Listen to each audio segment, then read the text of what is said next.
সবাইকে শুভ দুপুর। আশা করছি সবাই খুব ভালো আছেন, সুস্থ আছেন।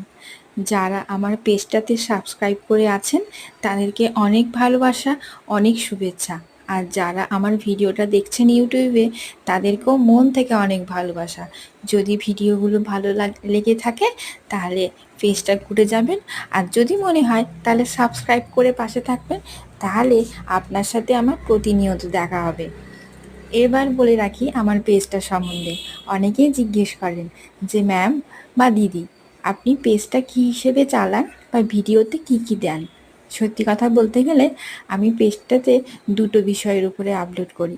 মাঝে মধ্যে কিছু কুকিং ভিডিও দিই, আর বেশিরভাগ সময় এডুকেশনাল ভিডিও দিই।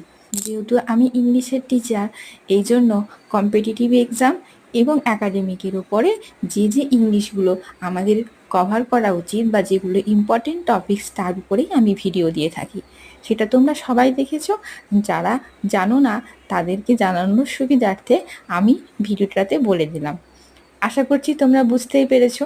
এরপর আসি এই ভিডিওটাতে, যে ভিডিওটা আমি আপলোড করছি। এই ভিডিওটা করেছি সকালবেলা। এটা হচ্ছে লাঞ্চের মেনু।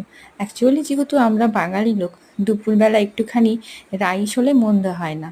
আমিও একাডেমিকের কাজে মাঝে মধ্যে বাইরে যাই, আর আমার হাজব্যান্ডের অফিস থাকে। সেই জন্য দুপুরবেলা লাঞ্চে আমরা দুজনেই রাইসটাই প্রেফার করি। আর রাইসটা আমি নিজের মতন করে একটুখানি গুছিয়ে নিই। যেহেতু একসঙ্গে অনেক সবজি সাথে করে নিয়ে যাওয়া যায় না, তাই রাইসটাকে বিভিন্ন সবজি দিয়ে একটুখানি ভেজে নিয়ে টিফিনের বক্সে ভরে নিই। তাতে দুপুরবেলা পেটও শান্তি থাকে, মনও শান্তি থাকে।